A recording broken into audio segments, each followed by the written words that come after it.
बिस्मिल्लाहिर्रहमानिर्रहीम अस्सलाम वालेकुम।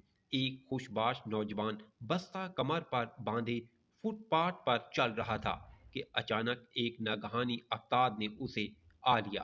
किसी छत के परनाले से अचानक किसी आबशार की तरह पानी वारिद हुआ और ऐन उसके सर पर आ गिरा और मुसलसल गिरते हुए उसे भिगोने लगा।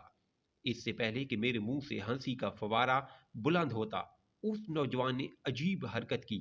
उसने बगैर कुछ बुरा मनाए इधर उधर देखा और एक ऐसा गमला इस बहते आबशार के नीचे रख दिया जिसमें लगा पौधा पानी की कमी से सूख रहा था।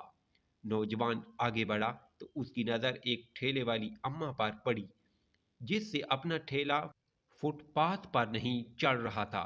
वो फौरन आगे बढ़ा और ठेला चढ़ाने में उसकी मदद करने लगा। ठेला चढ़ाकर वो इसी फुटपाथ पर थोड़ा आगे एक छोटे से होटल पर खाना खाने रुका।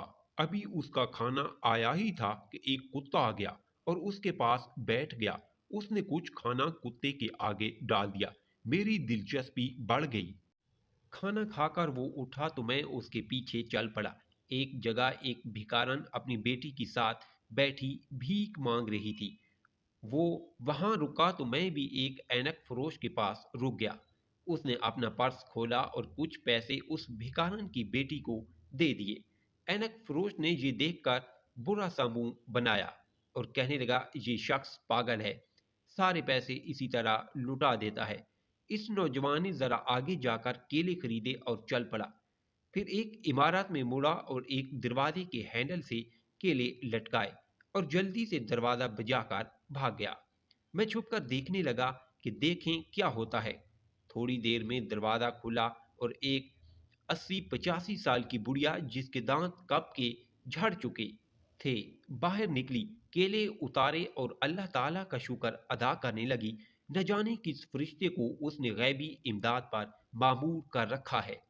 कई दिन तक मेरा और नौजवान का मामूल यही रहा कि वो आगे आगे अपने यही मामूलात दोहराता जाता और मैं छुपकर उसका पीछा करता रहता। फिर एक दिन तब्दीली आ गई। छत से आबशार तो उसी तरह गमले में गिर रहा था, लेकिन वो सूखा पौधा हरा भरा हो चुका था। इस पर बैठी तितली को देखकर वो नौजवान बच्चों की तरह खुश था।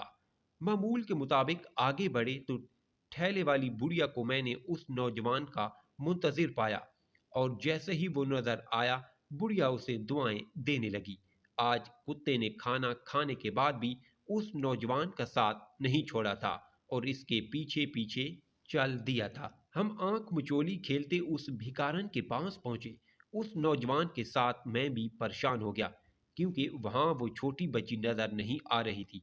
अभी नौजवान ये देख ही रहा था कि स्कूल यूनिफॉर्म में मलबूस एक छोटी प्यारी सी बच्ची बस्ता लटकाए उस नौजवान की टांगों से आकर लिपट गई और रो रो कर उसका शुक्रिया अदा करने लगी। मेरी आंखें तो इस मंजर से भीग ही गई थीं कि किसी ने जोर से मेरा हाथ दबा दिया। देखा तो ऐनक फरोश बाबा जी आंखों में आंसुओं की झड़ियां लिए मेरा हाथ दबाए खड़े थे। उस नौजवान की खुशी के तो क्या ही कहने थे। आखिर को नौजवान वहां से आगे बढ़ा, केले लिए और उस बूढ़ी अम्मा के दरवाजे पर पहुंचा।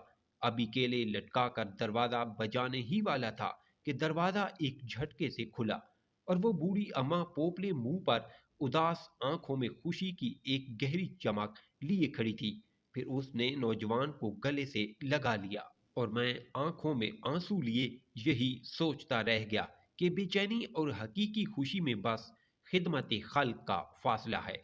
अगर स्टोरी पसंद आई है तो लाइक और कमेंट करें। चैनल पर न्यू हैं तो सब्सक्राइब ज़रूर करें।